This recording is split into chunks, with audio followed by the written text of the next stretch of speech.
विस्थापितों के हक के लिए विस्थापित संघ का मुख्यमंत्री और कलेक्टर को पत्र। आवासीय भूखंडों की रजिस्ट्री और व्यावसायिक भूखंडों के पट्टे जारी हों।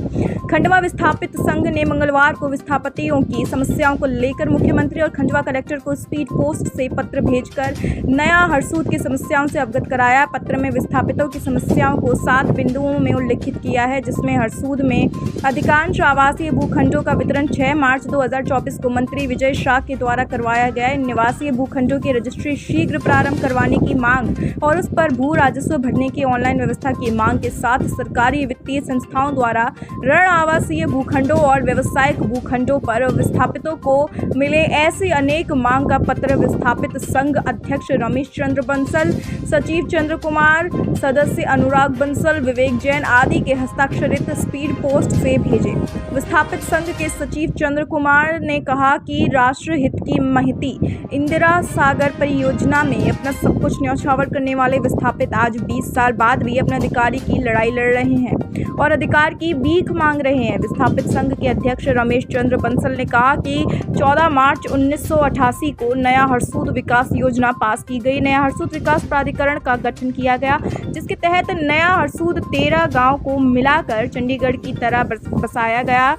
विस्थापित संघ द्वारा तत्कालीन सांसद ज्योति ध्रुवे प्रधानमंत्री मोदी जी को पत्र लिखे गए। तत्कालीन सांसद ज्योति ध्रुवे ने इस मामले को लेकर के सभा में भी उठाया था। नए हरसूद को चंडीगढ़ की तरह बसाया जाना चाहिए।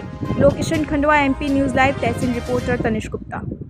का लाभ देंगे, बैंकों से ऋण दिलवाएंगे हाउसिंग के लिए और दूसरे कामों के लिए, उद्योग धंधों की बहार आ जाएगी। लेकिन यहाँ तो सब पूरा सूखे तालाब के रूप में 2.5 गाँवों को लेकर के नगर पंचायत छनेरा नाम दे करके, हरसूद के नाम की आहुति दे करके, उसके नाम को बर्बाद करके, स्टेशन का नाम भी छनेरा रख करके पूरी तरह हरसूद को मटिया मेट कर दिया गया। ये दुर्भाग्यपूर्ण है। शासन प्रशासन के लिए शर्मनाक घटना है ये। बहुत बढ़िया सर, बहुत बढ़िया सर। एक भविष्य की झूठी तस्वीर दिखाने वाला विज्ञापन रूपी अखबार भी प्रकाशित हुआ था, उसमें किस प्रकार से छला गया और कौन सी बातें बोली गई उस अखबार में?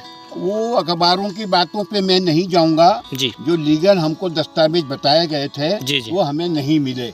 मैं केवल उससे सरोकार रखता हूँ। बाकी कौन सी बातें कहाँ कौन कैसा छापता है, उसका क्या उद्देश्य रहता है, उसके बारे में मैं कुछ कमेंट नहीं करना चाहता। जी जी। हाँ, निश्चित रूप से कुछ लोगों ने लाभ तो उठाया है। न्यायिक क्षेत्र में भी हरसूद की इतिहास तरक्की में भी था। न्यायालय के सामने 28 का के प्रकरण 5-7 साल से विलंबित हैं। हाई कोर्ट में हम फर्स्ट अपील लगा करके और खड़े हुए हैं उनके द्वार पे। लेकिन राजनेताओं की कुछ भी विधानसभा का झगड़ा हो या ये झगड़ा हो तो कल एप्लीकेशन, दूसरे दिन सुनवाई और तीसरे दिन फैसला। बस अब कोर्ट यही काम की रह गई है। और हम 20 साल से यहाँ खड़े हैं। और हम जो वाजिब जिसका हक के लिए हम उनके द्वार पे खड़े, उनके न्याय की कोई आशा नहीं है। और हम 20 साल से बाजार नहीं है। एशिया का पहला ऐसा शहर है जहाँ अपना खुद का कोई बाजार नहीं है। बोलिए सर। मैं हरसूद जब 2004 में हरसूद जब विस्थापित हुआ था तब मैं अध्ययनरत था।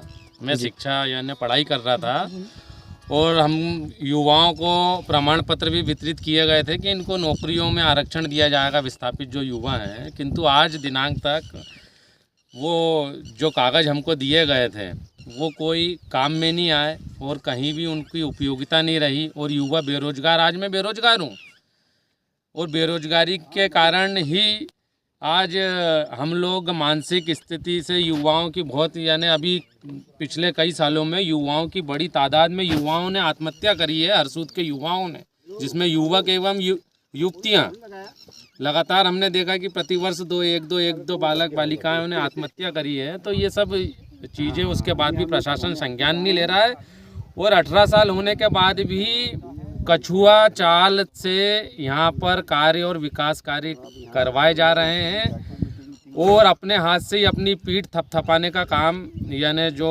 वर्तमान